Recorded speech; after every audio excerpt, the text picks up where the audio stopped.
Hello there, Svenny here. Today I'm reviewing Ant-Man. I I really like this movie. At first, when I heard there's gonna be a movie about a superhero ant, I was like, come on, it's gonna be fucking stupid. But it was actually really good. I really enjoyed it. Um, it's directed by Peyton Reed. It stars Paul Rudd, Evangeline Lilly, Michael Douglas, and Michael Pena, and there's a few other people in there, obviously. um, it's a really good movie. It says here, armed with a super suit, with the astonishing ability to shrink in scale but increase in size, cat burglar Scott Lang must embrace his inner hero and help his mentor, Dr. Hank Pym, and plan and pull off a heist that will save the world. No pressure, but yeah, it's a really good movie. I mean, I really enjoyed the whole comedic side of it. I mean, Paul Rudd, portrayed, the comedy in this perfectly. I love his sense of humor and stuff. Same with Michael Pena, his scenes where they're back and forth, back and forth. He was like, Michael Pena was saying like, oh, my cousin, this dude, and then he was talking to this person. It was really funny the way they did that. I really enjoyed that. So yeah, basically what happens is he's just gotten out of prison and he's trying to be on the straight and narrow now because he was in prison for cat burgling people, and his friends trying to hook him up with a good steal, and they said this old guy's got like a really nice house, a really old safe that you can break into easily and get whatever's inside. So he ends up going inside there and he finds a suit and he thinks it's an old motorbike riding suit. So he's like, oh, I'll take it anyways, and he takes it, and then he's trying it on in the bathroom and then looking at himself in the mirror and then presses the buttons on the hand and then he shrinks. And I love those scenes where he just shrunk. It was really well done with the whole, the effects of it, like how tiny he got and the comparison, the size with like the ants and stuff. Yeah, I must admit, it was a bit creepy, like watching all these ants and stuff crawling. Like I felt myself going, oh, what the hell was that? Like halfway through the movie, but it was good. I really liked it, and I think one of the reasons I did like it as well was that one of the main writers on the movie was Edgar Wright, who's also directed, or he's written and directed a few other movies like Shaun of the Dead, Hot Fuzz, The World's End, a lot of those movies, but they're really funny, really comedic as well. But yeah, he ends up, learning how to control ants with the magnetical fields, whatever.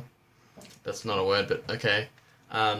He ends up learning how to control ants, and then has to sneak into this lab. So yeah, he has to get into the lab. He makes it into the lab, and he's trying to stop the guy named Cross, who was Michael Douglas's character Hank Pym. It was his he looked up to Hank Pym, the Cross dude, and he's also known as Yellow Jacket. So he's trying to get in there and stop him from using the suit and stuff for evil, but it's all a trap. Obviously, he gets in there, and as he's coming down the little hole, the suit goes away, and then he's trapped in there, and then they sort of a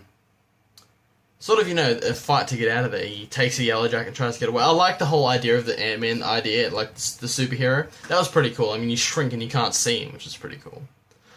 And the one thing I do love about Marvel movies, they tend to do this a lot, is that they bring in other characters from different movies. Like, they brought in the Falcon from, was it? Yeah, Captain America the Winter Soldier. They brought in the Falcon, and they sort of cross-referenced it, which is really cool, And that's something I personally love about Marvel movies. I love when they do that. So yeah, it ends up, getting out of that trap in there, and Cross has taken the Yellow Jacket, and he's flying away with it. He ends up following him, like jumping, into the helicopter and getting him. But then they end up, it's because Scott Lang has a daughter.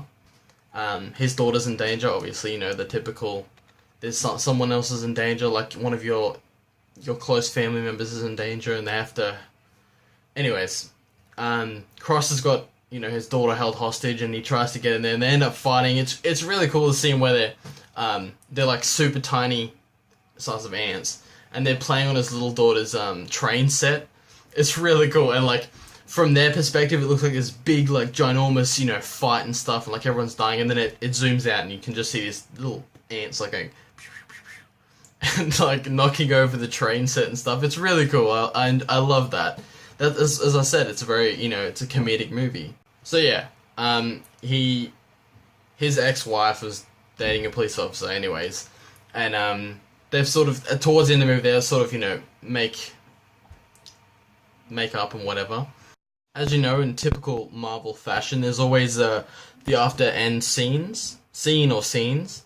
In this case, there's two, but I'm not gonna tell you what they are. I'm not gonna spoil them for you.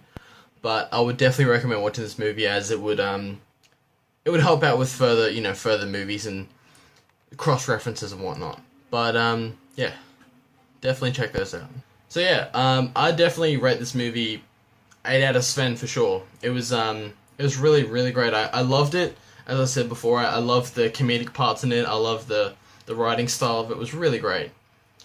And yeah, so that's it for this week. And until next week, I'll see you then. So have a good night or day wherever you are. See ya.